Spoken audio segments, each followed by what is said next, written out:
Welcome back to Whiskey Congress. I'm coming to you from a hotel in Frederick, Maryland. Steve is joining me from. What's that? Well, yeah. I was gonna say I'm coming in from downtown Baltimore, the Inner Harbor. You win this one. Frederick's cool. Frederick's cool, actually. I like this town.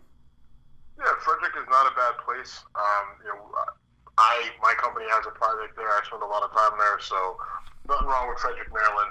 Inner Harbor is nicer than where I normally stay. So. Okay. Well, we've had another police shooting in Minneapolis. This one quite a bit different than stuff we've talked about in the past, because this time the victim called the police. They respond to her 911 call because she was concerned that an assault was happening in her in an alley by her house. The police show up and end up shooting her. She's a 40-year-old woman who grew up in Australia. She's here to get married to a guy in Minneapolis. He came on the news today and is obviously just beside himself.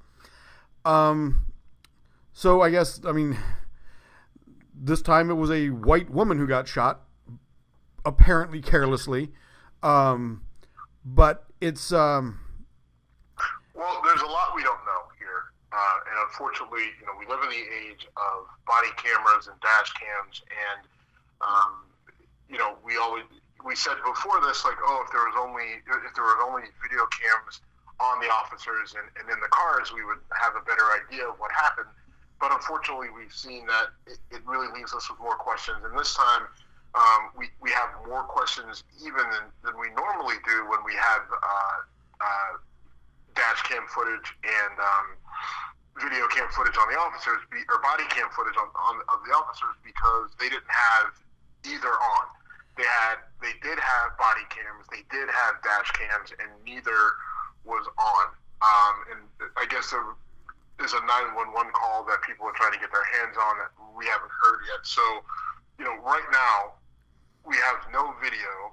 We have a story that from 3 witnesses that the woman, and her name was Justine Damon, she had walked towards the officer's car and was explaining to them, why she had called and what she thought was going on. And the police officer in the passenger seat shoots through the driver's seat window and kills Justine Damon, which that to me, it just sounds like the danger there for, the officer in the driver's seat. What must he have been thinking when, his partner pulls out and starts firing right across his face? And what possibly could they have thought she was doing? Since she was in her pajamas, and calling about a possible sexual assault going on. And who knows? What if she was calling because she was being sexually assaulted?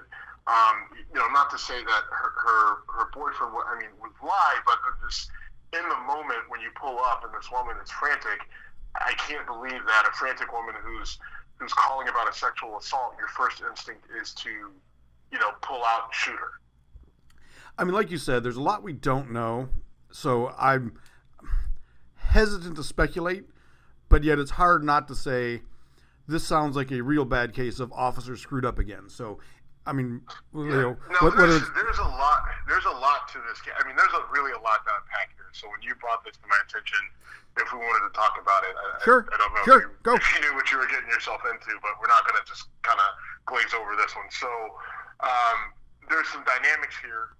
The police officer who shot her was a Somali Muslim immigrant. He immigrated here when he was younger. I don't know exactly what age he was when he came over, but that is an interesting crux in all of this, because when we go into the factions of who's going to weigh in on this and comment and provide commentary and drive the narrative, there's a real problem here for kind of everybody's narrative, right? Right. This is similar to the Muslim girl that was killed by the immigrant, Salvadoran, illegal immigrant, Right.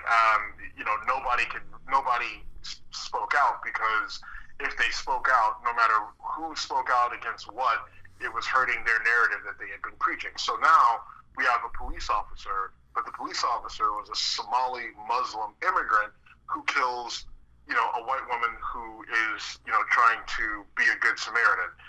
So the Blue Lives Matter crowd has to sit here, because the Blue Lives Matter crowd is typically, not always, not even a majority, but typically the Blue Lives Matter crowd is the anti-Muslim, anti-immigration crowd, right? And so right now they're looking at it and saying, okay, how do we spin this without kind of giving up ground on one side of this? We can't. He's a police officer, so we can't bash him. And what I predict will happen is they will focus on the fact that he's a Somali immigrant, and focus him out specifically and individually.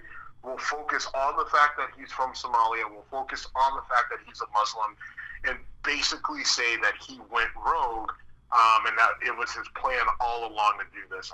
I'm guaranteeing you that's the narrative. The narrative is, he basically, what do you call it?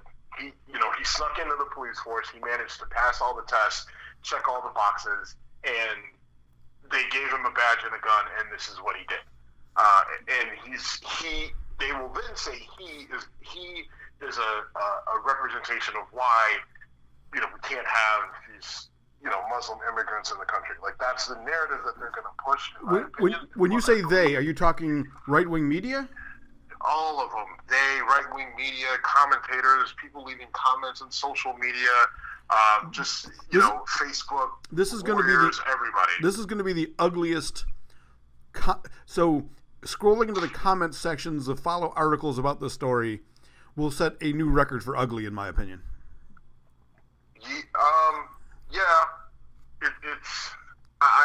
I mean, there's going to be people who are there's going to be all kinds of Islamophobia,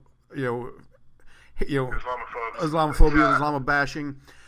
There's going to be lots of anti-immigrant stuff. There's going to be, hey, Black Lives Matter, where are you? See, this person got killed and you don't care. Well, they're not going to be able to do that because people from Black Lives Matter and NAACP were there at a vigil for Justine Davis. Okay, and I didn't know that. And good, right. Good. I bet it still gets said. Well, it's important that at least we note it. Hopefully, other people note it. And the reason why is, again, the narrative. And I hate to, and it's unfortunate. This happened on Saturday, and it's already being politicized. But that's the nature of the world we're in right now.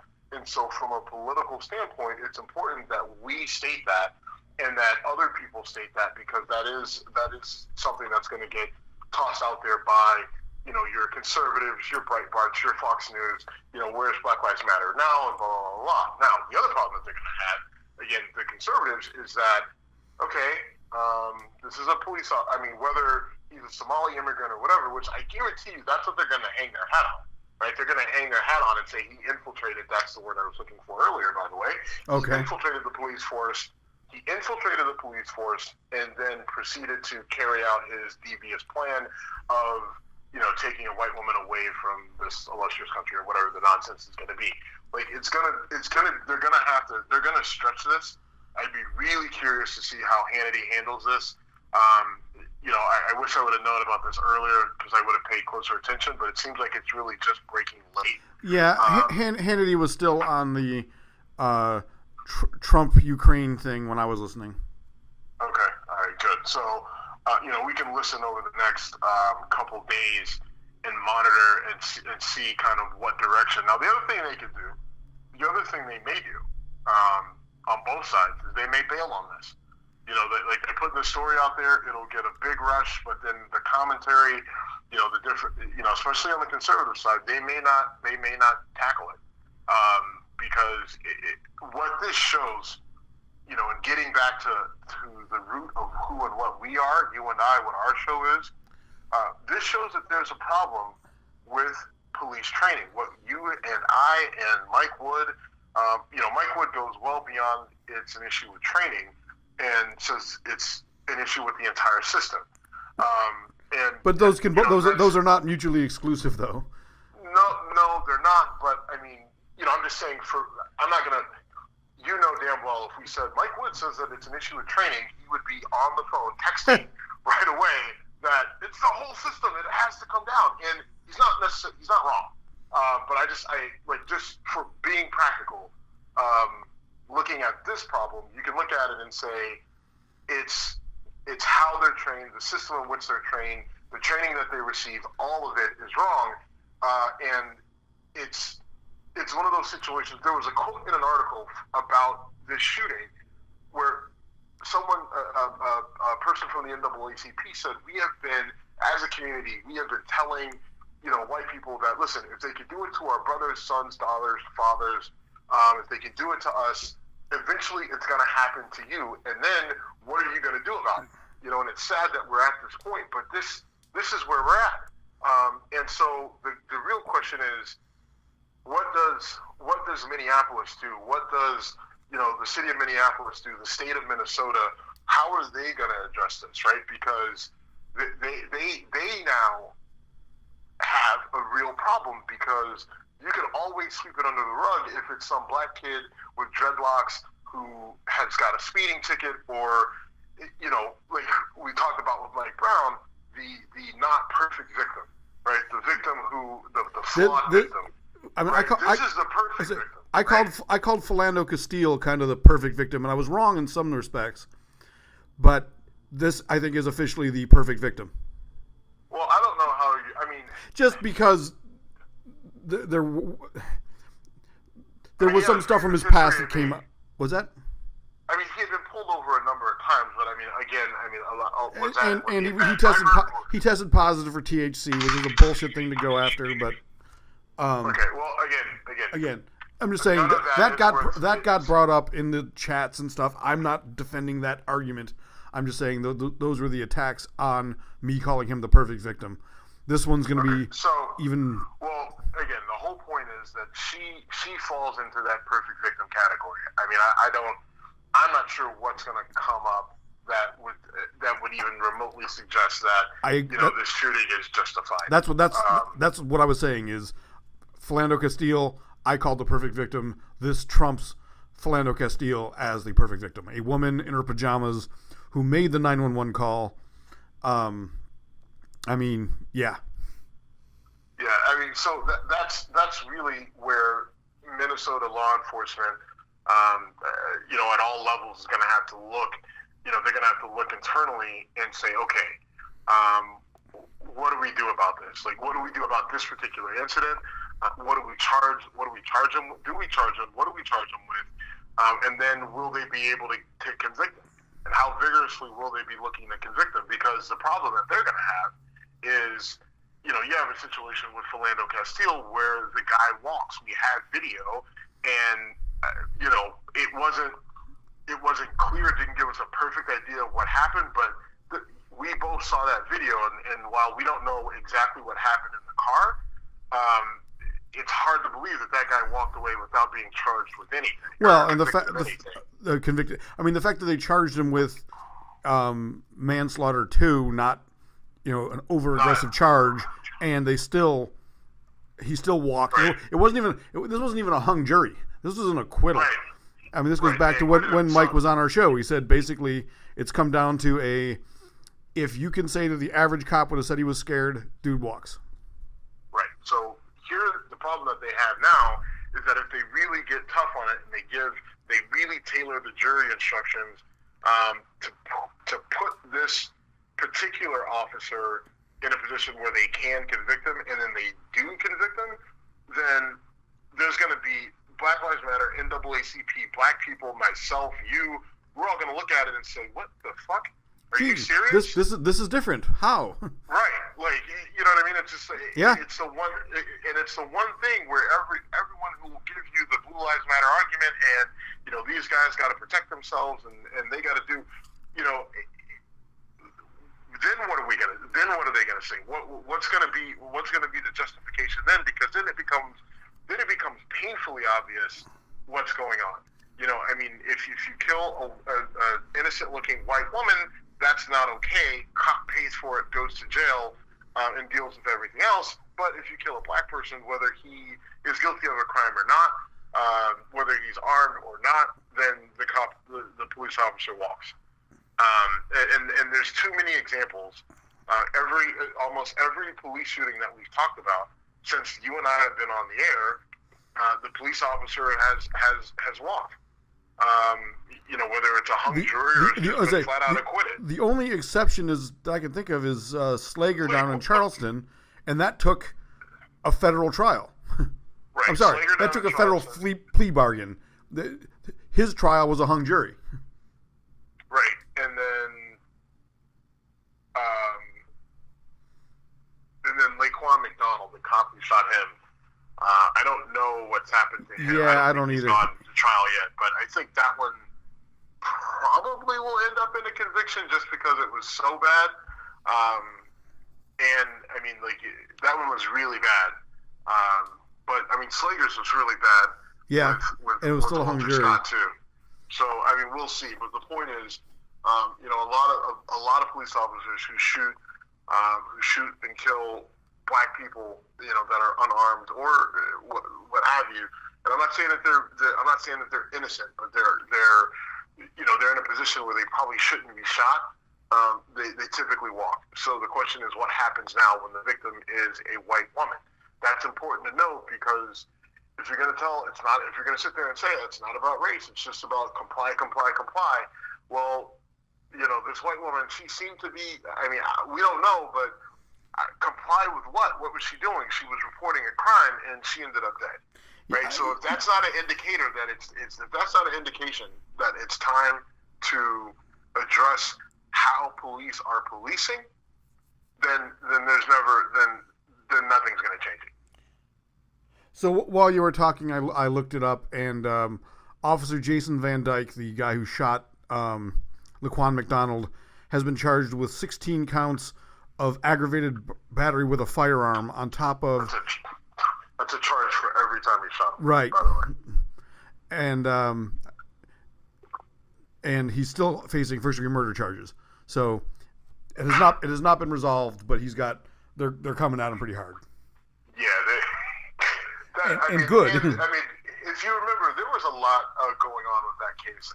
There was, you know, videotape from McDonald's that was erased, or Burger King. I didn't want to correct you, but it was Burger King. Yeah, there was videotape from Burger King that was erased. I mean, there was a video that showed the kid was, you know, walking away from him when he shot him.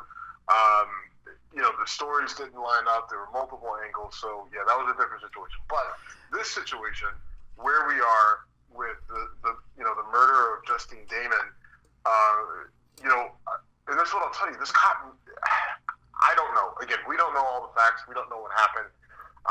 You know, we do know she was unarmed. We know she was in her pajamas. We know that she doesn't have a history of violence. You know, the whole country of Australia. She was a fucking yoga instructor.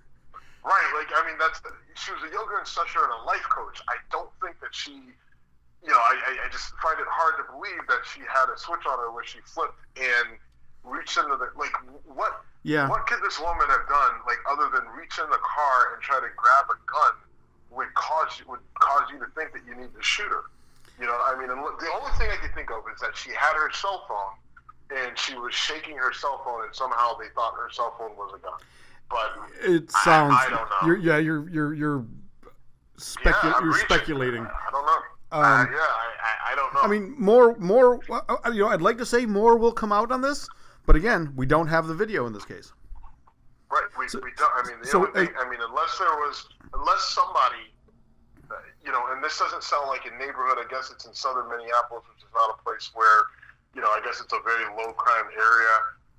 You know, I think the mayor had made statements, and she had to catch herself because she said, "This is southern Minneapolis. This shouldn't happen here." And then she said, "Or in northern Minneapolis, or in St. Paul, or anywhere in America, because this is America." You know, you know, I mean, I think she definitely. That's one of those things where you make a statement. It might even be a reasonable statement, but you know you can't make it as mayor, and immediately have to walk it back. Well, yeah, so, anyway. We'll have to, we'll stay on it. Yeah, we got to flag it and just kind of watch where it goes. I'm really, I don't know how I feel about this. I'm concerned. I feel that if it's what we think it is, and this cop just jumped the gun, pulled it out and shot this woman for no good reason, and what we really need to hear is what his explanation is. I mean, because if his explanation was he was frightened, I don't know how that. I don't even know how that's going to fly. I mean, if his explanation is he was frightened, right, and they charge him with, second-degree manslaughter charge, right? They charge him with the same thing they charge the cop that killed Philando Castile, and he walks. Like, that's my fear, right? My fear isn't like if they convict him, then one, that woman gets justice. Then the system kind of works, and we can point to a specific problem and say, look, in this state, now we have multiple cases where we can look at this state, and this is what happened. White woman, cop gets convicted. Black men, because there's a couple of black guys that were shot in Minnesota over the last 18 months. Right. And the cops walk. So we can pinpoint that and say we have an issue, right? But if they can't convict this cop because he said he was afraid of this woman, then we have a way bigger problem, at least in Minnesota. Yeah, I don't know. I mean, I don't know how else to say it. Right, and that's the part that really, really scares me, is that they're going to find a way to not convict this guy off of that explanation was, oh, she scared me. And then we just say that if a cop shoots a person, it's okay because it's a scary job. Right. I mean, and that's the part where I think where Mike Wood comes in and other people who have said, listen, that it's only a matter of time before it starts to spread into other communities, and even we have said it. And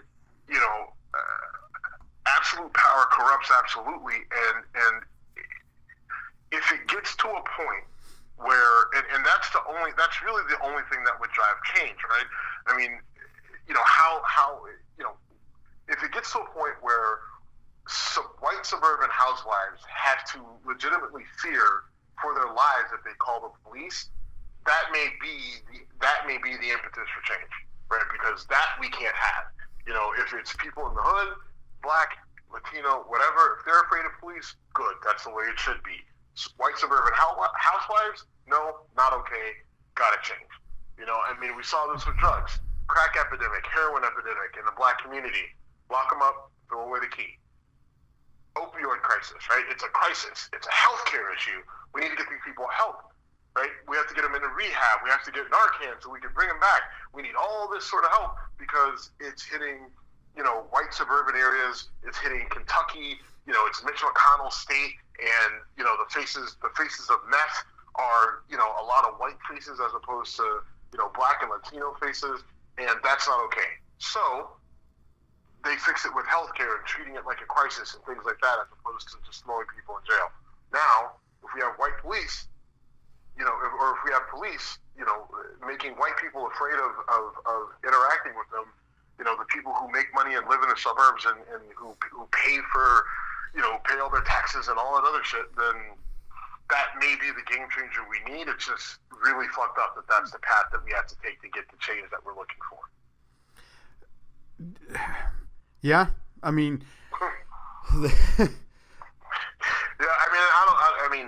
So listen, how about this? Let's get off this subject because it's frustrating for both of us, and let's get to something that's not frustrating for us at all. Don Trump Jr. Donnie Jr. is Don DTJ. And as a lot of people were calling him Fredo over this. You know what? That is so easy, and yet I love it so much. Well, you know what? I don't even. Well, I love it. I see the correlation. I think it. I don't like the comparison of anything Trump related to the Godfather because there's just not nearly the same amount of intelligence in this administration. I'm doing everything I can not to do a Fredo imitation, by the way. So I'm trying. Please don't ruin it for me. Don't. So, I mean, everyone by now is aware of what happened, right? Don Trump Jr. gets an email from supposedly someone who either was posing as someone from the Russian government or said they could put him in contact with someone from the Russian government. Don Jr. says, hey, yeah, sounds great. Takes a meeting, doesn't really cross-check it with anyone, or if he does, they all kind of give the thumbs up. He, Jared Kushner, Paul Manafort, and maybe a few other people are at this meeting. Nothing really comes of it. It's a lawyer who had a sketchy past, who wanted to talk about the adoption program. She gave some bullshit information about, Hillary being funded by, Russian donors. They shut the meeting down. They walk out. Now, well, that's their story of what happened. Let's not take that at face value. Even if that is what happened, there's still problems. But well, yeah, there is. Which, we're not gonna. I mean, unless the Russian lawyer comes out and says, "Yeah, I recorded the whole thing, and this is what happened." We talked about was sinking Hillary, and we talked about specific, Russian contacts that would help them. Even if that's what happened, okay. But I mean, we don't know that. We're not going to know that. I just wanted to get out there that I don't accept the official narrative of what happened to that meeting at face value, because we've been lied to multiple times on this exact issue. I mean, it was a nothing burger. It was, it was about adoption. And then, okay, no, it wasn't. And people gave Don Trump Jr. credit for releasing his emails. And some people thought it was a Fredo move to release his emails. He released his emails because the New York Times had them, and they were going to get released anyway. So this wasn't a brave moment. This wasn't compliance. This was, I'm fucked one way or the other. I'd better not look like I'm hiding something. You know what? I honestly don't to me, that's me putting a little spin on it. Honestly, all right. Even if you literally just take it at face value, what happened? You don't need to make this into any more than it is, right? That's the beauty of it, right? Because he comes out and says, "Oh yeah, I took this meeting and whatever," and everybody's making a big deal of it. It's not that big of a deal. This is what we talked about, and this is what happened. And boom, he releases his emails. Just based on face value, you don't have to add anything extra about what you believe or what you don't believe. You have what happened, right? He tells you what happened because he releases emails. Why he did it, I don't know or fucking care. He did it, right? So he releases his email. No, he did it. It doesn't matter. No, fine. Go ahead. I've got a point. Go ahead. The motivation of why he does it literally doesn't matter. Okay. Motive doesn't matter. So what does matter is the fact that what does matter is, we talk about, there's no collusion, and we have direct, specific evidence of him trying to collude with Russia, right? He gets an email, and it clearly says, Russian government contact, information about Hillary. His response was, I love it, right? That in and of itself is collusion. That's actually the definition of fucking collusion, right? So the issue, though, all right, go ahead. Oh, so the issue that I think needs to get go ahead. I think you're going the same place I was going to go. That the fact that it may have turned into nothing is irrelevant. If I hire a hitman to kill someone, and it's like the movie Horrible Bosses, and it's a guy who is not actually a hitman, that doesn't mean I didn't commit the crime. It just means I screwed up doing it. Right, and that's the part exactly, right? So that's it. Now the thing I want to be clear about is, where does collusion fall on the scale of criminal activity? And from a legal standpoint, I don't have a good answer for you. Now, what I can tell you, there are certain specific things that you could pull out about what he did in election law, campaign finance law. There's a few things there that you could point to and say, okay, that could register on the criminal activity scale, and that needs to be investigated. Well, and what about this, Steve? So he and Jared Kushner and Paul Manafort all filled out documents to achieve levels of security clearance. If you lie to get a driver's license, I mean, doesn't it say under penalty of perjury, blah, blah, blah? Right. So I was getting there. Okay, go ahead. I was getting there. But again, and I'm filtering down from collusion, right? Because that's what everyone is talking about. There's an investigation about collusion, and collusion is the big word. But I wrote about it on our website. I really need someone to explain to me where collusion falls and if it's a crime. And I don't have a good answer for that. I've looked over and over and over again. I haven't seen a good explanation of how you prosecute for collusion. So I'm trying to figure out why we're even investigating it. There seems to be other aspects from a criminal standpoint that lead to, when you put them together, you could say these things combined, these three criminal acts or these two criminal acts combined get you to what would be considered collusion.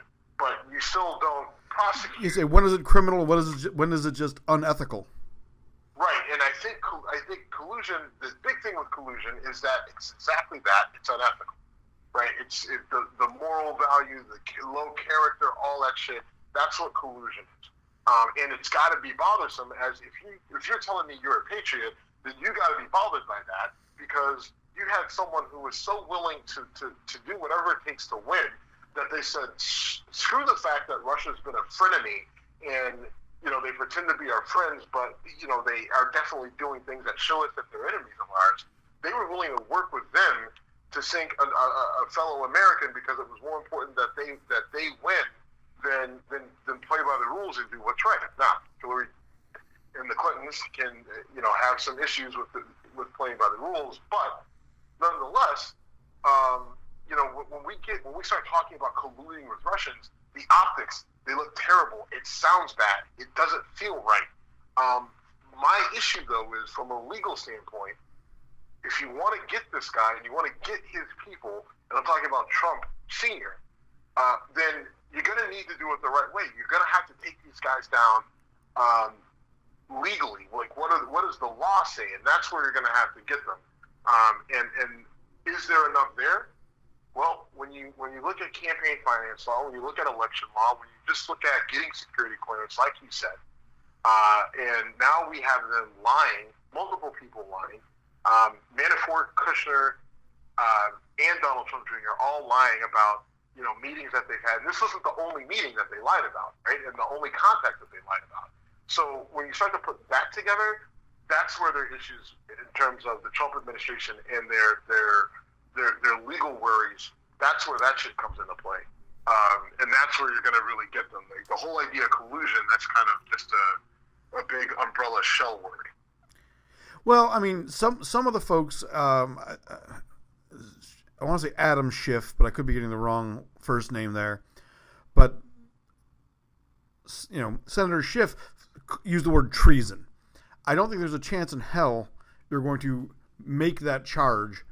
Treason against who? The United States against Donald Jr. for the charge isn't collusion. The charge is treason for colluding with the Russians to interfere with our electoral process.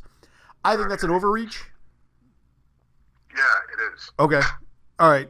I mean, but the word's getting thrown out there, and this is where and that's why I get frustrated. That's why I get frustrated because they go for headline grabbing words. They don't think of what that actually means, what it entails. They say it because then Jim Lanka comes back and says, "Oh, Adam Schiff said treason," right? And I know you're not. I know you specifically gave the caveat that you said it's an overreach. Yes, it's an overreach. But nonetheless, he didn't say it because he legitimately thinks that they're going to be able to go in and prosecute Donald Trump Jr. for treason. He didn't say it for that reason at all. He said it only to get fucking attention, right? And that's a big part of the problem. That's why Donald Trump is able to continue to manipulate his base, because the left, they continue to fall into the damn trap. They continue to use these overstatements and make these dramatic claims about what can be done and what should be done and what's going wrong, right? Just stick to the goddamn facts.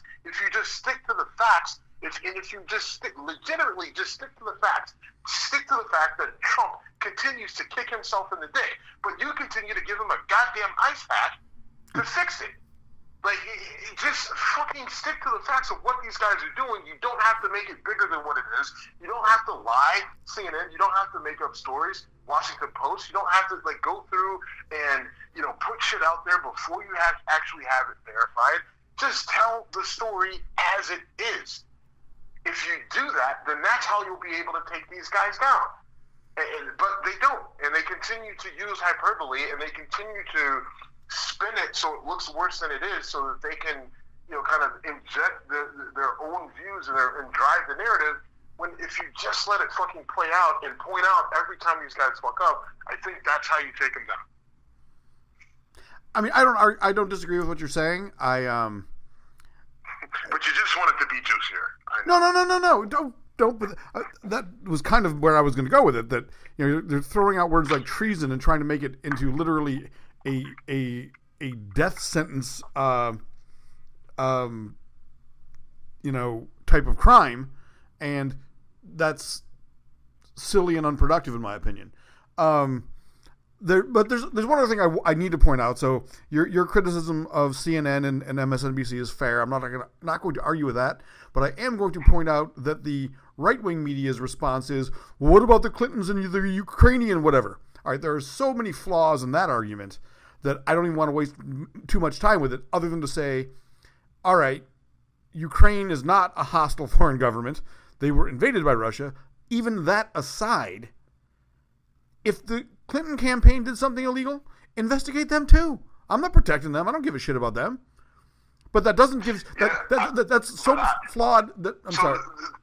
Well, that's the problem that's where they run into. That's where, I mean, the conservatives are, you know, Breitbart, Fox News, and that's where they really screw up, because the Clinton campaign never met with anyone from the Ukrainian government regarding information about the election. Right. Hold on. Actually, what they did was the Clinton team met with Ukrainian officials because Rob Manafort was under investigation for his dealings in the Ukraine.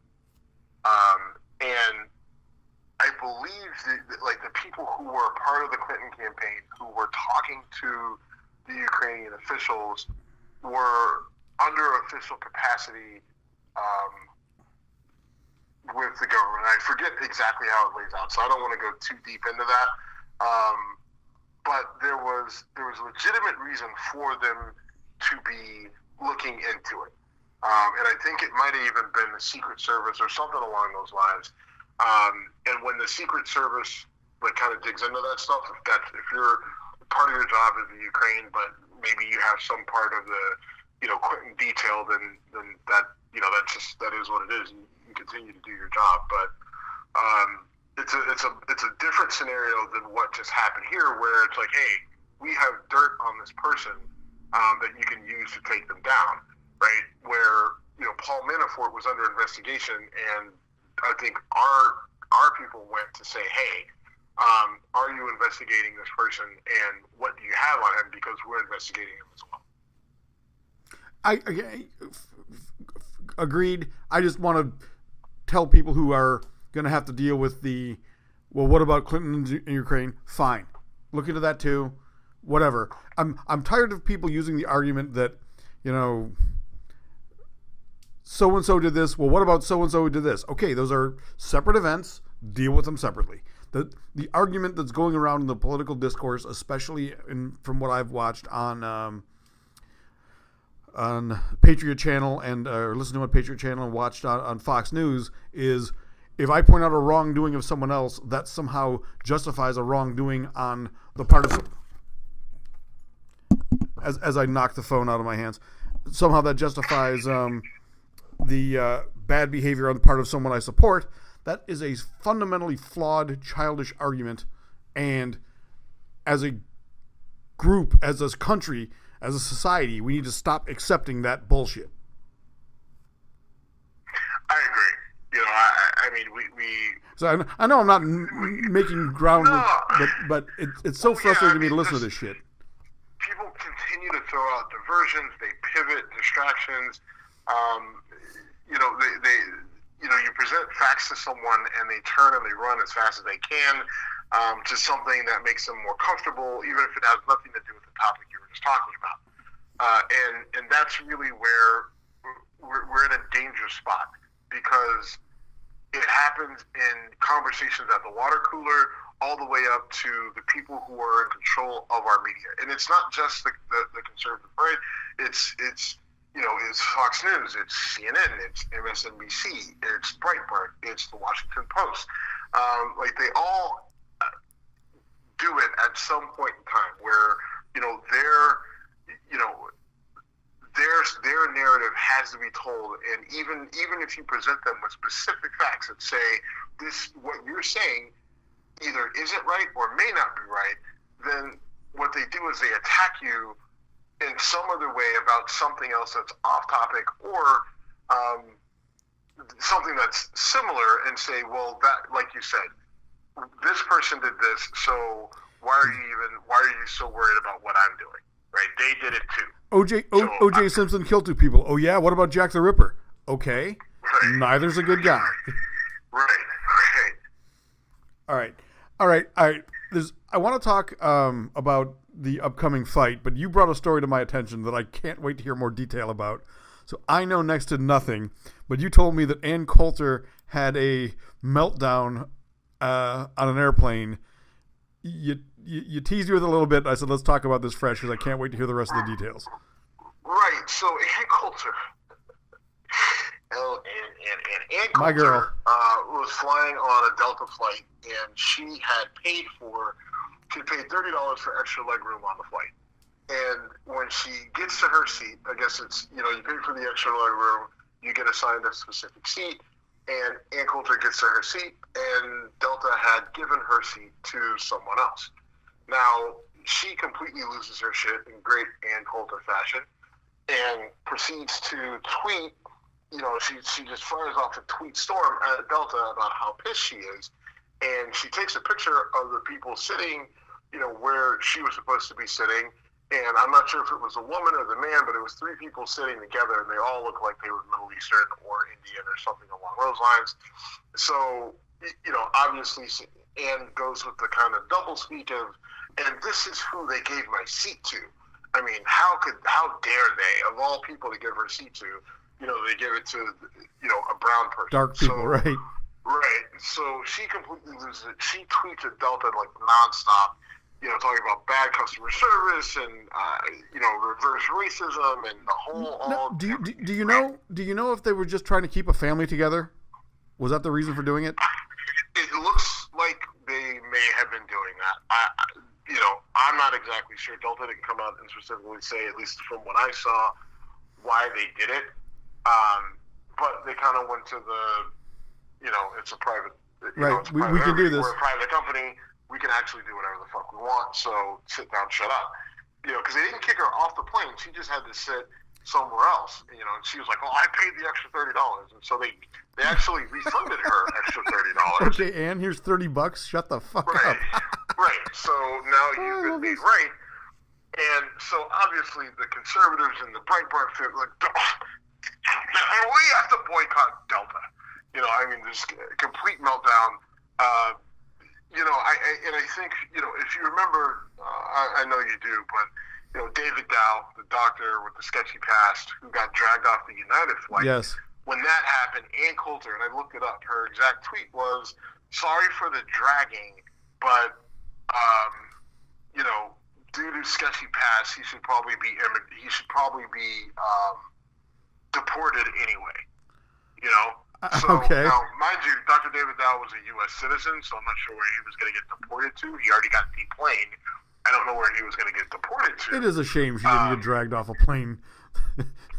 The idea of seeing, all right, I'm being a shitty person for saying that, but the idea of watching Ann Coulter grabbing onto an armrest and refusing to let go and getting dragged down an aisle for all the wrong reasons is hilarious to me. Right, yeah. Go ahead and try to save me from myself if you like, but I love that image. Yeah, I can't. You're going down on your own on that one. But I think that it points to a broader issue that, did Delta do it on purpose because they knew it was Ann Coulter, and maybe they don't appreciate her views or her rants, so they said, you know what, we could do it for any reason. Maybe the whole team got together and said, hey, let's just screw Ann Coulter just to piss her off. And so maybe they did. Or maybe she was being a pain in the ass because she's good at that, and they said, again, right, speculation, but yeah, I have no idea. I don't know if she got there late. And so they seated the family there, and then she demanded that they get up, and they said, "Screw you." I don't know what happened. That's a good point. They were in their seat, in the seat before she got there, right? They didn't pull her out of a seat. I mean, right? But they do assign seats. So again, she had paid for her seat. Her seat was assigned. On the surface, from a customer service standpoint, she's right. She paid for a seat, and she paid extra for a seat, so you should theoretically get it. But I mean, I've paid for first class seats and not gotten them, and had to sit in coach and got refunded for the first class seat. But it happens. But I'm not Ann Coulter, so no one really gives a shit about me. I think to the broader point is really just the power that airlines have, and that I think it was a lot easier to be against the airline when you got this little Asian guy getting dragged out bloodied by two police officers. And so I think I have to be consistent and say, you know what, I mean, did the airline have the right to do this? Yes. Should they have done this? No. Yes, it's Ann Coulter, and can't stand her. I'm not even sure what the purpose of her is. She writes, she just throws together books, basically overnight. They end up being bestsellers because people just love to read her shit. But has anyone asked why you're reading her book, why you care what she says? She really literally knows nothing. Anyway. All right. And I think one huge difference here, Steve, is she was not removed from the flight. So Dr. David Dow literally Right, she wasn't removed from the flight, but it still fucking sucks. You pay, and I would be, and I had been really pissed because you pay for business class or you pay for first class, and it's just like, oh, we don't have any more of those seats. You're gonna have to take a back seat. It's like, what the fuck did what did I just pay for? Now you do get reimbursed, for the difference in the cost of the seat. So it's just like, all right, but I really wanted to avoid this, which is why I paid for it. So all I'm saying is just to be consistent, or I need to be consistent and say, I still think that the airline's wrong here, even though it's funny because it's a person we don't like. Okay, I'm fine with that. I'll own my little bit of hypocrisy for my own amusement. Fair enough. All right. Fair enough. All right. So speaking of fights. Speaking of fights, yes. So the Conor McGregor Floyd Mayweather press conferences / WWE SmackDown setups went on, and they were entertaining. I guess they were to a degree. I wasn't that entertained. I mean, I'm not a big trash talk guy. I'm not either. And so, in fact, this about me. I hate that. Right. It doesn't really do a lot for me. Obviously, people liked it initially. I thought that they went back and forth. I think they were in 4 different cities. Obviously, that was just a money grab. And, a big part of that was to build more hype for the fight. Somehow McGregor's odds got better just because they literally cut in half. So right. he was a 7-1 underdog prior to the press conferences. He's now a 7-2 or 3.5 to 1 underdog, and that's crazy. That's a huge move in the money. And I don't know what it is, and I think the more I think about it, I really think it was just Vegas pushing.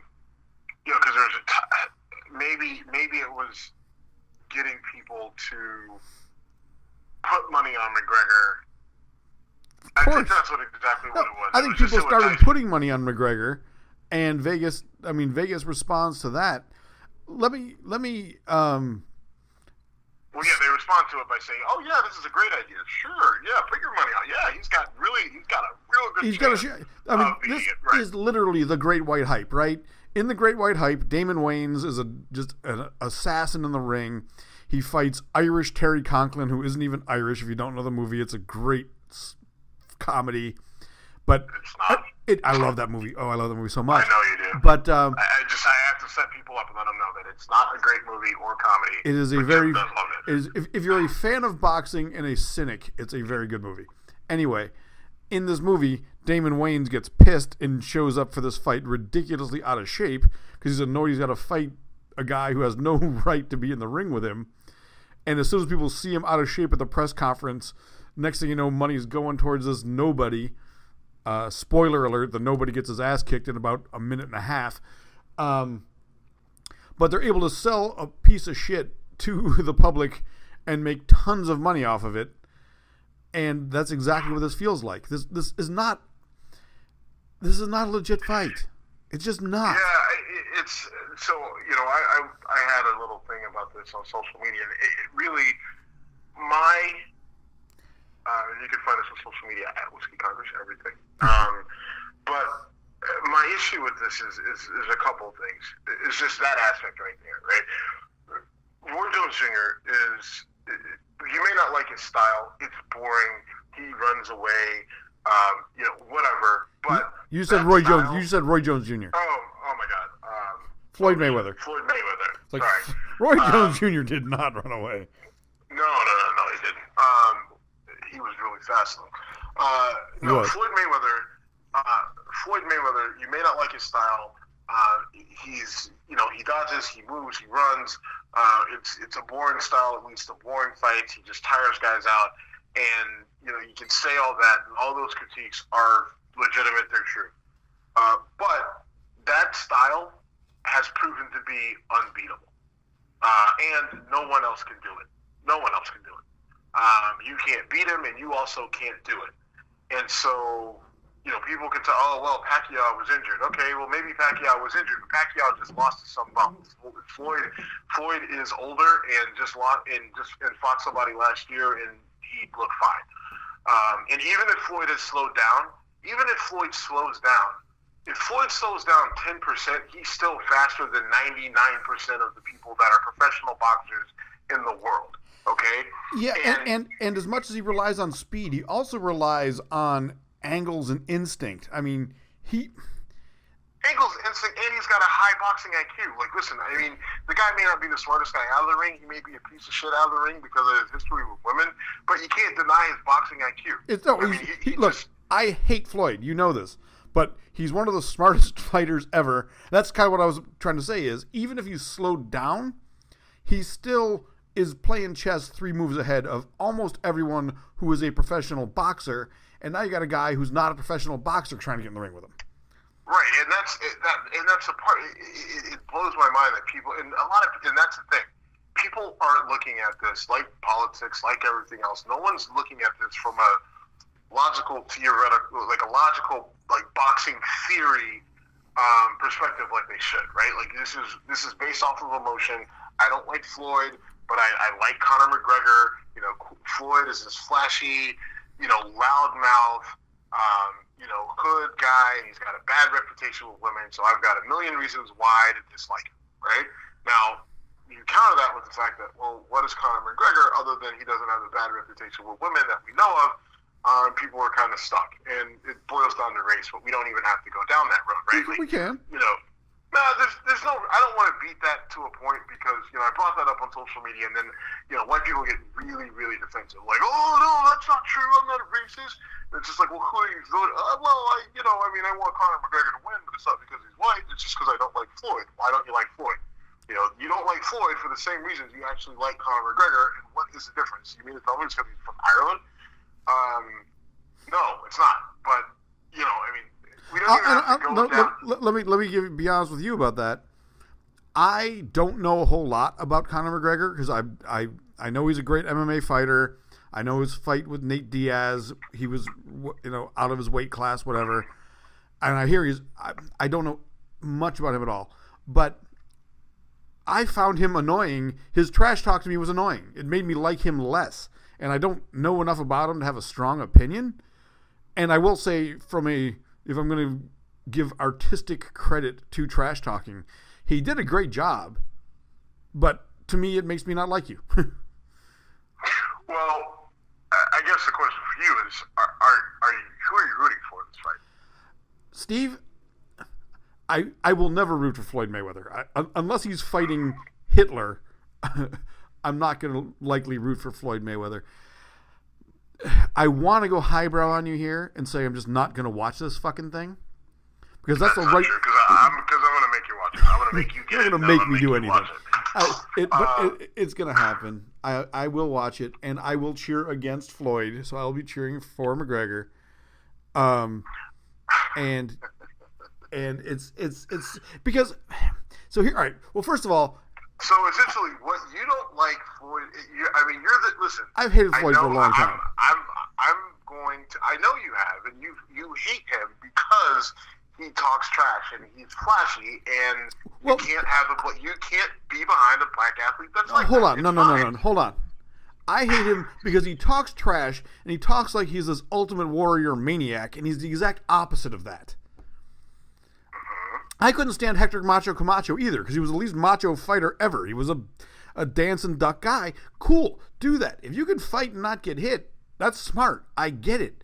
But don't talk to me like you're this go out on your shield warrior when you're not. I just hate that about Floyd. I hated it about Macho Camacho. I fucking hated Vinny Pazienza, even though he was a go out on his shield kind of guy. I thought he was just a jackass. I just don't like that style of athlete. And in Floyd's case, there's another aspect to it. You're going to try to pin me down on this, but one other thing about Floyd that really pisses me off is how many times he's fooled me. Right? He fights Guerrero. He fights De La Hoya, and I thought, oh, this is going to be a great fight. It was a snooze. And then he fought Robert Guerrero, and he talked his big game. I'm going to get in there. I'm going to knock him out. And he did the same thing he always does. And I keep wanting to see this guy lose, so I keep falling for it. So in a way, I'm mad at me for taking the bait. Wait. What? So what fools you? Like, I don't understand. Every time I go there thinking this fight's going to be different, this fight is going to, this time when he fought Canelo Alvarez, and I'm a legit fan of Canelo Alvarez. Yeah, that's just fair. Canelo Alvarez is a great fighter. And to Floyd's credit, I'm a guy who will say that Floyd has ducked the best in the game in their primes. When he fought Shane Mosley was done. When he fought De La Hoya was done. When he fought Pacquiao clearly wasn't the Manny Pacquiao of old. So I've criticized him aggressively for that, and I stand by it. When he fought Canelo Alvarez, he was young. He was way bigger. Physically, those two guys should never be in the ring together. And he just dissected him. I mean, Canelo couldn't let his hands go. Nope. And it was, as a fan of boxing, just if I take the emotion and the personal feelings out and just say, fucking hey, this guy's amazing, but he's boring. So I mean, I have to give him credit. To me, the signature win for Mayweather is Alvarez. He literally took one of the best young up and coming fighters who was way bigger than him and made him completely feckless. Did Canelo land a single significant punch in that fight? No, he didn't. And when Canelo fights most guys, he blows people up. Right. Yes. Canelo is a heavy hitter. He's kind of almost like a haymaker thrower, but just with skill. He still has a pretty. Yeah. I was gonna say he still has good defense. And he selects his punches, but when those punches come, when that overhand comes over, you see these guys just their bodies go slack. And he never even had a chance to to do anything like that with Floyd in that fight. He literally just got picked apart. I was annoyed for him because he had to be thinking I am constantly getting hit and I have no idea where I'm throwing a punch. Yeah. I mean, I've rewatched that fight twice, and it's just like, wow, this great fighter in Canelo literally was left. You know, Floyd. Why am I saying Floyd? Oh my God! I keep thinking of Roy Williams. Roy Williams. I said Roy Williams. That's a basketball coach. No, actually, I was thinking Roy Williams, the receiver. No. Defensive guy. No, but Floyd. He beat Andre Berto too. And Andre Berto, when they fought, I didn't think was over the hill, or I thought that was going to be a pretty. I thought Andre Berto was going to win that fight. Personally. Really. I don't know. I did. But I was a big Andre Berto fan. And I thought that I thought there was enough there, and I was very, very wrong. There was one fighter who I'm also a fan of, who legitimately, I thought, I mean, he definitely lost the fight. I'm not going to claim it was a bad decision, but Miguel Cotto actually touched up Floyd. I mean, end of that fight, Floyd looked like he'd been busted up a little bit, and Floyd was incredibly respectful and appreciative to him at the post-fight press conference, because he knew, this guy really gave me trouble. But if we can bring it back to McGregor, if I'm trying to... Listen, I think the whole point of everything that we just said is that I don't know if McGregor could beat any of those guys that we talked about in a boxing match, right? Just in boxing, right? So if he can't beat them, then what on God's green earth is he going to do against Floyd Mayweather? And you know what? Against the other guys we talked about, he would probably have a better chance, because McGregor's a bad motherfucker. He's a great fighter, and he's got power. He can throw punches. So if he fought a guy who was susceptible to getting caught, maybe he'd have that 1 in 10 chance. But he's fighting a guy who literally is better than any human who's ever walked the earth at not getting caught. Right. Not just like his whole thing is not being hit. In a sport of boxing that's built around being punched in the face, Floyd said, I'm going to do the exact opposite. I am not going to get punched in the face, and I won't punch you in the face a lot, but I will punch you in the face enough. And I'll land 20 clean, maybe not power shots, but 20 clean shots, and you will land nothing. All right, so I am a huge Manny Pacquiao fan, and the night we watched that fight together was a weird night, because all kinds of shit went crazy with us trying to, Dave from Philly was in town, and everything went goofy, and we ended up just drinking whiskey and hanging at my place and watching the fight. But I wanted to see that fight for years, and I was ready for Manny Pacquiao to, be the guy who had the speed and the angles. And Manny is one of the best punchers of any era. I mean, that guy can throw punches from all kinds of angles and can really just let things go. And he's proven that he's willing to lose, not willing, but he will take chances that has resulted in his losing fights because he's an action fighter. And Floyd made him look ineffective. So the idea that this... you got to be careful with that one, because people go, oh, Manny was injured, or he never should have been in the ring, and blah, blah, blah. And my whole thing is, don't be in the ring. Maybe. Don't be in the damn ring. That's my thing. That's the one thing, especially with whether it's boxing, MMA, wrestling. If you're injured, right? If it's your shoulder, if it's your knee, if it's your hip, and you're and if you know it before you get into the fight, especially when people are paying millions of dollars to see you fight and be the best. If you're fucking injured, don't get in the goddamn ring. Don't give me this heart of a warrior champion bullshit.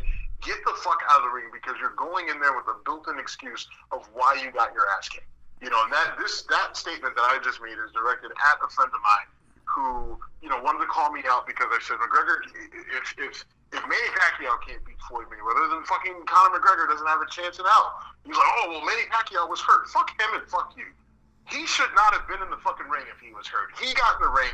He lost. I don't want to hear about it. And to me, Steve, the fight to point to is Canelo, because you're right. He's a bigger. People are saying, right, well, McGregor's bigger. So was Canelo. Well, McGregor's a big puncher. So was Canelo. I mean, Canelo's a bigger puncher. Don't let anybody fool you. I mean, McGregor's got a big punch for a UFC guy, but like Canelo's punches are absolutely devastating. McGregor's punches, like McGregor catches people, that are going down to shoot a double leg and take him down, and he catches them with the uppercut. So their momentum is going forward. His fist is coming up. I mean, Canelo will, while you're moving back, will connect with your face and make it seem like, oh my God, I think he broke his face. I'm trying to think of the guy's name. Who's the fighter that was trained by Annie Wolf? It's James something. I'm drawing a blank on his last name. He's just a hardcore. He's a rough go of things. Oh, what the fuck is his name? You know what I'm talking about? I don't know what you're. Because this guy fought Canelo, and he hit Canelo early, and then Canelo rearranged his face. Annie Wolf is a female trainer, and she trained this guy, and he's just as hardworking and as badass as you can get. Which is all good and great, but he still got mauled. Well, he fought Canelo, and Canelo destroyed his face, like made his face implode. Well, and that is my point, is that McGregor's not that guy. You can talk about how great of an MMA guy he is, and he is a solid MMA guy. There's no doubt about it. He's a champ, but MMA isn't boxing, right? Which is my whole point. MMA isn't boxing, and this guy is going to be out of his element. And if you want to go to me with the, it's a fight, and if he catches him, I guess. But, 50 fucking fights, and nobody has caught Floyd Mayweather. Right? So you mean to tell me that this guy is going to be the one who could do it because he's a little bit bigger? I mean, we're still talking about two fucking midgets, right? I mean, he's so much bigger. He outweighs him by 10 fucking pounds? Like, come on. Like, this is such bullshit. Like, I'm pissed at myself that I want to watch this. I'm pissed at you for telling me that you're going to try to make me watch this, because we would make such a stronger statement by protesting this, Steve. We should say, you know what? Fuck it. We're not taking the bait. We should do that. No, we shouldn't. No, we shouldn't. The right thing is to watch the fight angrily. I mean, I think this is James Kirkland is his name. Yeah, that's a good call. I thought Canelo killed him. No doubt. I mean, James Kirkland is a bad motherfucker. I mean, holy shit. You can't say you're bad at anything after you get your ass beat like that. I don't care. I don't care. Listen, there's a lot of people who thought they were bad motherfuckers until they fought Mike Tyson, and then that made them think twice about life. So you get your ass beat like that, you lose the title of bad motherfucker. He was a bad motherfucker, and then he ran into a bad motherfucker named, Canelo Alvarez. Yeah, man. I just listen. My frustration with it is that this is a fucking freak show. Somebody asked me, "What's the impact on boxing and UFC of this fight?" Right? Like, if Mayweather wins, does that bring fans from UFC to boxing? Or if McGregor wins, does that bring more fans to UFC? I think it's nil. I think it's a wash. I don't think you gain or lose any more fans. I think what this does is it's a big money grab for these two guys, and somehow I'm sure Dana White's getting paid, and you can bet on that, right? And Mayweather is getting paid because I don't think his money goes to much of anybody except for maybe the IRS, right? But like, I don't think that there's a net gain for either sport because of this fight. I think this is a one-off. I think that there's no bounce to it. I think that your fans of UFC are your fans of UFC. Your fans of UFC are, your wannabe tough guys, right? Like, your wannabe tough guys who like love karate movies and were, and were wrestlers and stuff like that. I don't think that you see a game. Like, the fans of the UFC are going to be the fans of the UFC, and boxing is going to be boxing, and it's still going to continue to diminish until you give people someone or a couple of guys that are American that they can get behind, right? Floyd's not that guy. It's not going to be a guy like Floyd. You need someone that's as good as Floyd, but doesn't rub people the wrong way, right? I don't necessarily have a problem with him, but you need someone like, you need a Mike Tyson, right? You know what I mean? Because the thing about Mike is Mike wasn't like Mike talked shit, but his style allowed you to say, you know what I mean? Tyson was famous for everyone's got a plan until they get punched in the face. Right, but he did have some crazy rants. You're right. Right. I mean, Mike Tyson had said some crazy shit, and he talked shit. But the thing is, the way he backed it up was, yeah, that's a bad motherfucker, right? Like, I mean, that's what I mean. There's just nobody. I mean, until he got beat by Buster Douglas, I mean, that dude. If you didn't like him, you were in the extreme minority. You know, back in the 80s. Even if you didn't like him, his style was extremely exciting because he crushed people. Like, to the point where people actually complained about his style because the fights ended so fast. Yeah. Right? Oh, I mean, like, Steve, you had a 19-second fight. It's just like if you get up to go to the bathroom or you get up to go buy, like, to get, you know, popcorn or a beer or whatever, you could literally miss the fight. When he fought Michael Spinks, it was over in, I want to say, a minute 19. Yeah. And Michael Spinks was a guy who, I mean, Larry Holmes, who was one of the greatest fighters of all time, was undefeated till he fought Spinks, and Spinks beat him by decision twice. Mm-hmm. And then he gets in the ring with Tyson, and over in a minute. Right. And it was mouthpiece out. It was. I mean, Steve, I remember this so clearly. I want to say 1987 or 88. I'm a high school sophomore or junior, and my neighbor paid for the fight, and I was so excited because, you know, pay-per-view was something my family wasn't going to be doing. And literally went over there. The fight started. I cracked open a Coke. I didn't drink in those days. I was 17.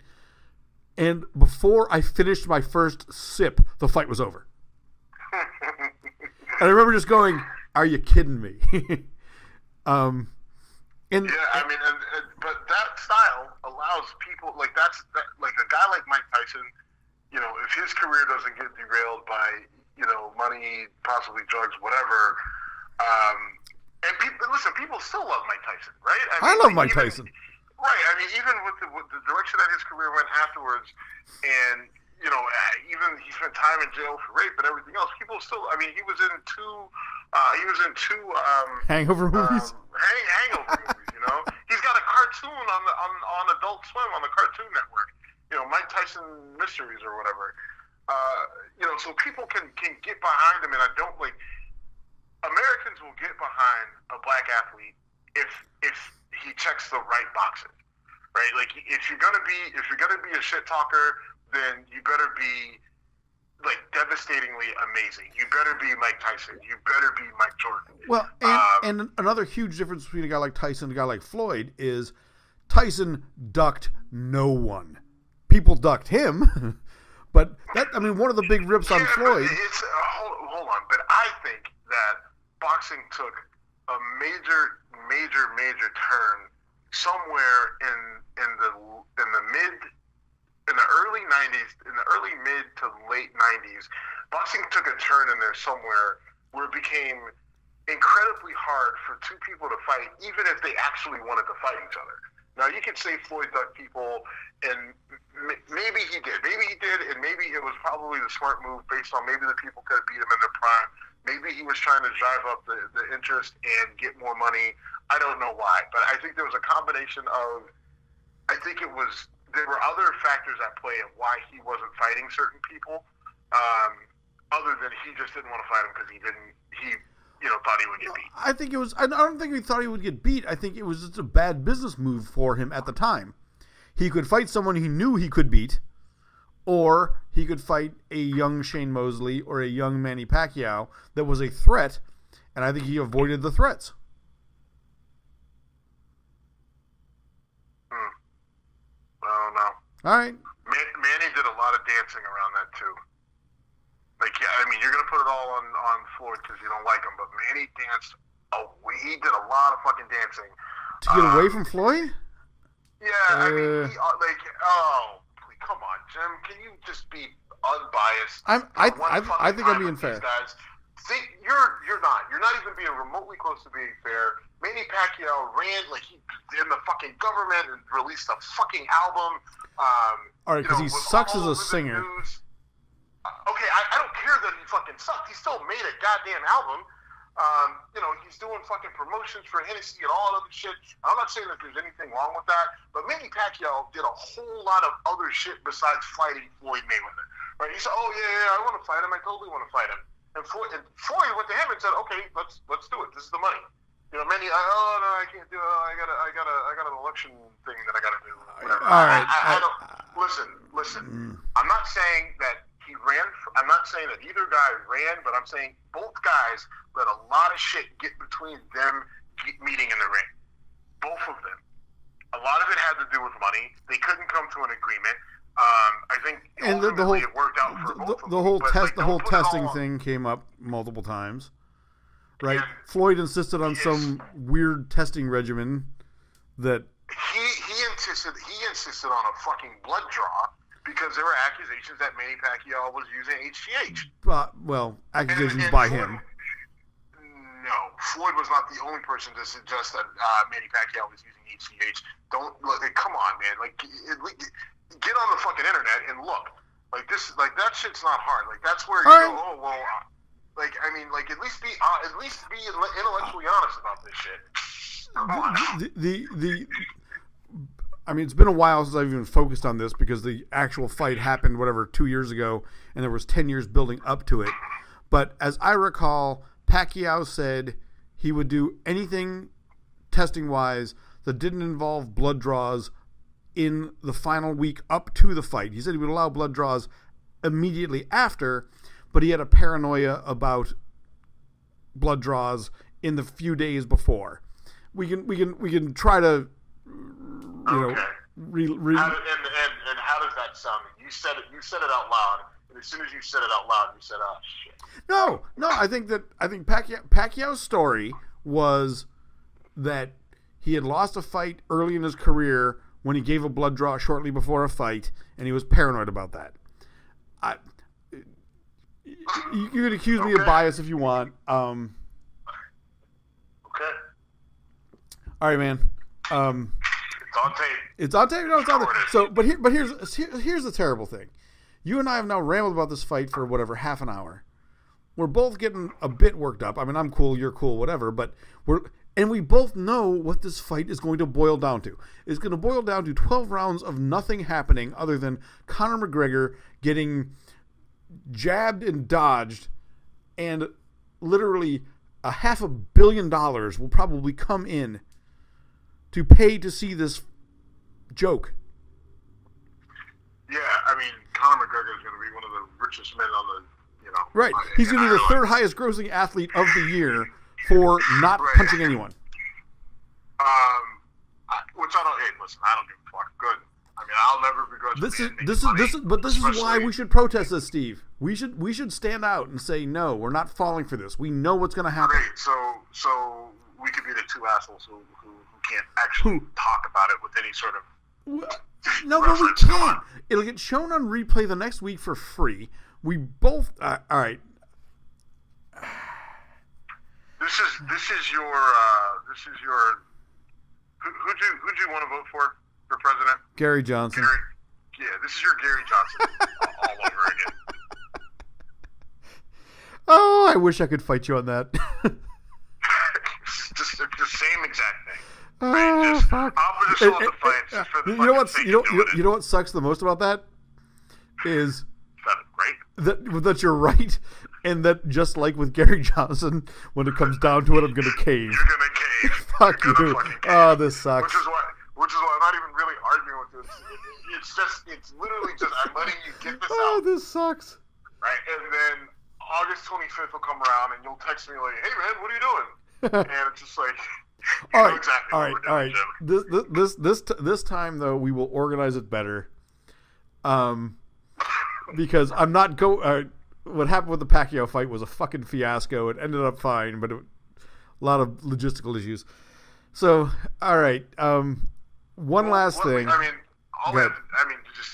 we're gonna go somewhere, we need to be there early. But we got to arrange a house party. Yeah, I don't want to go to a bar. Honestly, Steve,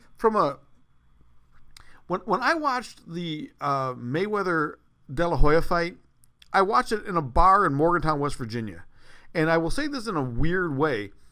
It was the most racially charged moment I'd ever been in. I went there alone. I was visiting family in Morgantown, paid the $15 cover, went to the bar alone, and the racial makeup of the crowd was roughly 50-50.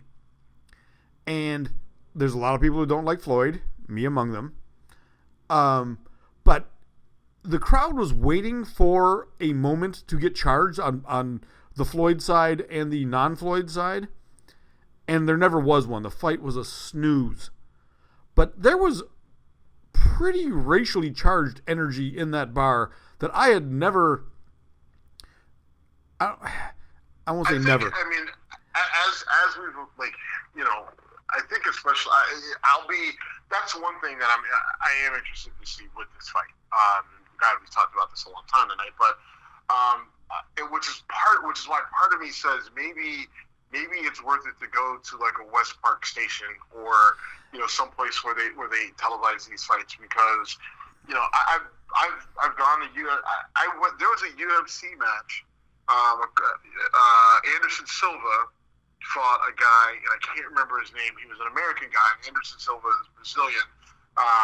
But there was a lot of racial tension in that fight. You know, and it was just a UFC fight. Chael Sonnen or someone else? No. I can't remember the guy's name. He was an American guy. He had been relatively new, or he had just recently won. I think he had won the belt, or maybe he was challenging Silva. Either way, it's a fight where Anderson Silva broke his leg. Silva kicked the guy in the shin, and Silva's leg broke when he kicked the other guy in the shin. It was disgusting to watch. Yeah, I remember that video. But that fight had a lot of racial tension in the bar that I was in. You know, it was divided. You know, a lot of the white guys were cheering for the, you know, white American guy. The black guys were cheering for the black Brazilian guy. And then there was the whole, well, he's American, you should be cheering for, you know, you don't even know anything about Brazil. Like, a lot of that shit was going on back and forth. So I guess I would be interested to see how the tension goes here, right? I mean, you know, because McGregor, and where a lot of people are going to be kind of caught is for the, you know, the reasons why they don't like Floyd in terms of, you know, other than, oh, well, I don't like Floyd because of his fighting style, which I think is a little bit of a cop-out bullshit, but sure. I think are the same exact reasons why, you know, people gravitate towards McGregor, right? I mean, and so I'd be curious. Let me challenge you a bit on that though. You don't think it's reasonable to not like the way Floyd fights? I'm not saying that it's not reasonable. I'm just saying the shit ain't true. Like, I'll give you the benefit of the doubt because I know that you're a diehard boxing fan.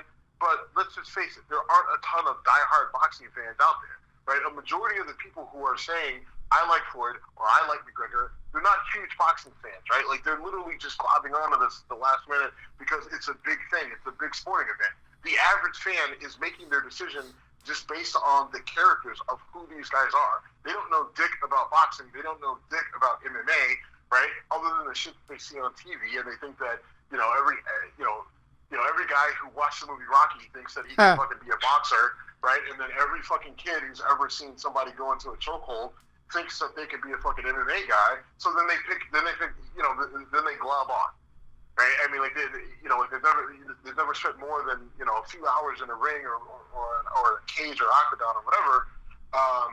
You know, they spent a couple of weeks training one or the other, and it's just like, all right, well, I'm a boxer, and then they fighter, right? Or they've never done any of it, right? They don't know shit about either sport, and they're literally just picking guys based off of what they see on TV, you know, what they hear, what they read in headlines, right? And you look at when that's how they're making the decision, it's pretty clear to see how those lines are going.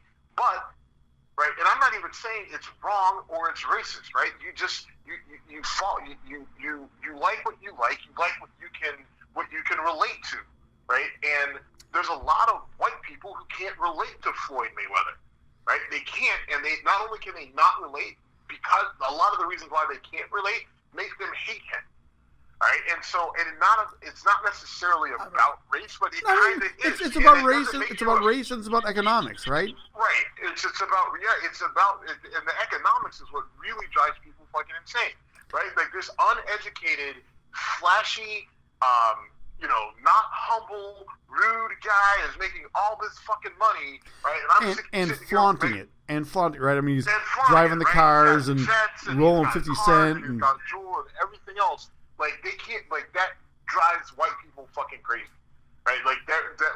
There is very little else that drives a fucking white person crazy than an uneducated black person with a lot of money who flaunts it, right? And on the other side, they may not like the white guy who does it, but at least they can go with the white guy and say, well, at least, all right. Well, I mean, the white guy is in this case going after the guy they don't like, and he's the underdog. And he's the underdog. Because then they can only, it's kind of like Rocky. I mean, right. Like, so it's you can make that connection. And listen, I'm not saying that that's wrong. I'm not saying that makes you a racist because you think like that. I'm not saying that you necessarily think like that. I'll buy that you say that it's because of his fighting style. I believe that because I know how passionate you are about boxing. But if you're going to sit there and tell me that there's no race element in it whatsoever. I'm not saying that at all.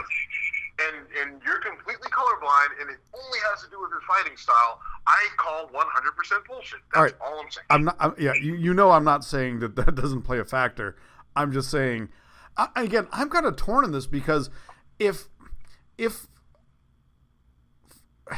we both, I'm so convinced that I know the outcome of this. But let me go rogue on you for a minute and say Conor McGregor lands the haymaker of the century and wins this fight. To me, that doesn't even. I mean, I will not be sad, but to me, that just says it'll be weird. This fight doesn't seem real to me because it's not a boxing match. And I've seen so many people say, "Well, what if they fought MMA?" Well, if they fought MMA, McGregor kills him. I don't think anyone doubts that. The odds are flipped dramatically, but they're not. So who cares? Right. I'm sure you've seen that too. You've seen other. Well, what if they fought MMA? Okay, yes, McGregor will destroy him in an MMA fight, no doubt. But they're not. Yeah. And it's not like it's a home and home. Right. No, I get it. I totally get the what do you do with this fight? How do you process it? And I think that you take it for what it's worth. It'll be an entertaining thing. It'll be a spotlight on. It will be a spotlight on race in the same. This is why I compare it to the Great White Hype. It's like, Irish Terry Conklin got a bunch of money thrown his way because people wanted to see the black guy they didn't like get knocked out, and they threw their hopes at it because this. Whatever. Watch the movie The Great White Hype. Steve is wrong. It is a good movie. Yeah. But I mean, isn't that exactly what's going on here? Yes. Right. I mean, and I mean, you're right. You're right. This is exactly the Great White Hype. I'm just saying the movie's not funny. But I'm only doing. I'm actually only. Yeah, but you say I'm not funny, and I am very funny. Actually, Great White Hype is actually a funny movie. I do enjoy it. I've seen it a number of times. I just do it to bust your balls. You are actually not funny, but this movie is. You're such a dick. I am. I know it. I own it. I own what I am. All right, man. Listen, it's getting late. I'm getting hungry. I'm gonna go wander the streets of Baltimore for a little bit to find food. And hopefully none of Mike Wood's old buddies get a hold of me. Yeah. All right. Well, we were both gonna miss the Vans Warped tour, and I feel terrible about it. Yeah, that's like tomorrow and Wednesday. Tomorrow, yeah. I believe. So to all of our folks in Cleveland and the greater Cleveland area, go support this. What was that? It's out in Chagrin Falls, and there's a lot of cool stuff. If you heard our interview with Mike Wood, they're going to have some virtual reality stuff, a lot of bands, some spoken word. It's going to be just as an FYI, it's going to be a fairly liberal occasion, but I think it'll be a combination of educational and entertainment fun. So, I mean, go out there and check it out. The type of bands and music that are out there is going to be vastly different. There's going to be a lot of, it's going to be a very eclectic scene. But if you get a chance, or if you're not in the Cleveland area, but they're traveling to, I think, over 70 cities. So check out the schedule. I put it up on our YouTube video that we did with Mike Wood. You can also find it at vanswarpedtour.com. And while you're on the internet, you can find us on Facebook at Whiskey Congress. You can find us at Twitter and Instagram at Whiskey Congress. You can reach out to us on those different platforms. Obviously, keep listening to the podcast. Check us out on YouTube. And thanks for listening, watching, viewing, or whatever you're doing. I really can't top that, brother. So safe travels, and we'll reconnect in Cleveland this weekend. All right, sounds good. Later, man. Thanks. Yep. Out.